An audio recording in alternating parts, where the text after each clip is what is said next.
단축성 수축을 사용할 때 힘을 써서 짧게 만들고 신장성을 할 때 힘을 사용해서 길게 만들기 때문에 보통은 큐잉을 단축성을 하는 데 주게 돼요.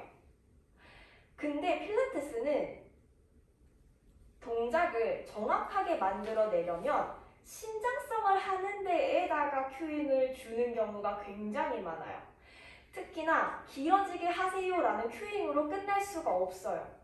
왜냐하면 우리가 이따가 다루긴 하겠지만 정말 간단하게는 남들이 생각했을 때 그냥 복부 운동이라고 생각을 하는 이런 동작을 하려고 해요. 그러면 그냥 여기 어차피 수축을 할 거기 때문에 복부에다가만 큐잉을 주면 되잖아요. 그렇게 되면 얼마나 쉽겠어요. 우리가 갖고 있는 동작 자체도 많은데 이 한 동작이 요거 하나로 끝나면 너무 좋겠는데 근데 큐잉을 줘야 되는 데가 너무 많죠. 왜냐하면 우리의 목적이 이 복부에 있는 근육을 단축성 수축을 하는 데 있기도 하겠지만 뒷면에서 생각을 해보자면 뒤쪽에 있는 백 근육들은 신장성으로 늘어나줘야만 하는 거예요.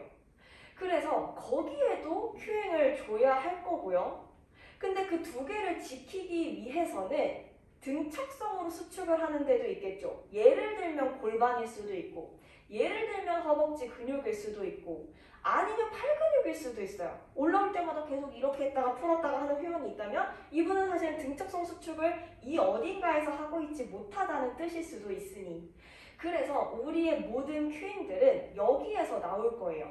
이 동작 하나를 봤을 때 어디가 단축성이 되고 어디가 신장성이 되고 어디가 등척성이 돼야 되는지를 내가 알면 반복적인 큐잉을 쓸 이유가 없어지죠. 왜냐면 내가 큐잉을 줘야 되는 게 너무나도 많아지니까.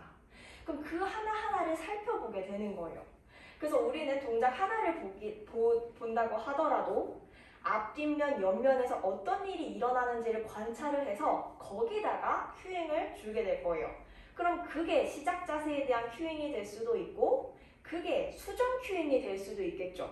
그걸 내가 염두하게 되면 내가 봐야 되는 부분들이 많아지게 되는 거고 그걸 볼 수 있게 되면 내가 줄 수 있는 큐잉이 늘어나는 거기 때문에 사실 어떠한 동작에 대해서 큐잉을 연구하게 된다는 건 이런 걸 이해하고 관찰하는 데서 나오는 거지 큐잉 세미나를 들어서 나오는 건 사실은 아닌 거죠. 왜냐면 내가 눈이 없는데 세미나를 아무리 들어도 내가 보질 못하면 얘기를 할 수가 없거든요. 그래서 이따가 자세히 다루겠지만 복부 운동이라고 생각했던 컬업을 이제 정말 다양한 면에서 볼 수가 있게 되죠.